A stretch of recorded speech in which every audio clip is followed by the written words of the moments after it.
Galatians chapter 2, New International Version. Then, after 14 years, I went up again to Jerusalem, this time with Barnabas. I took Titus along also. I went in response to a revelation and meeting privately with those esteemed as leaders. I presented to them the gospel that I preach among the Gentiles. I wanted to be sure I was not running and had not been running my race in vain. Yet not even Titus, who was with me, was compelled to be circumcised, even though he was a Greek. This matter arose because some false believers had infiltrated our ranks to spy on the freedom we have in Christ Jesus and to make us slaves. We did not give in to them for a moment, so that the truth of the gospel might be preserved for you. As for those who were held in high esteem, whatever they were makes no difference to me. God does not show favoritism. They added nothing to my message. On the contrary, they recognized that I had been entrusted with the task of preaching the gospel to the uncircumcised, just as Peter had been to the circumcised. For God, who was at work in Peter as an apostle to the circumcised, was also at work in me as an apostle to the Gentiles. James, Cephas, and John, those esteemed as pillars, gave me and Barnabas the right hand of fellowship when they recognized the grace given to me. They agreed that we should go to the Gentiles and they to be circumcised.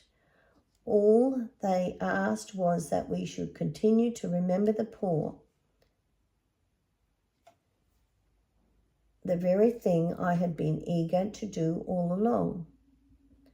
When Cephas came to Antioch, I opposed him to his face because he stood condemned. For before certain men came from James, he used to eat with the Gentiles, but when they arrived, he began to draw back and separate himself from the Gentiles because he was afraid of those who belonged to the circumcision group. The other Jews joined him in his hypocrisy, so that by their hypocrisy even Barnabas was led astray. When I saw that they were not acting in line with the truth of the gospel, I said to Cephas in front of them all, "You are a Jew, yet you live like a Gentile and not like a Jew. How is it then that you force Gentiles to follow Jewish customs? We who are Jews by birth and not sinful Gentiles know that a person is not justified by the works of the law, but by faith in Jesus Christ.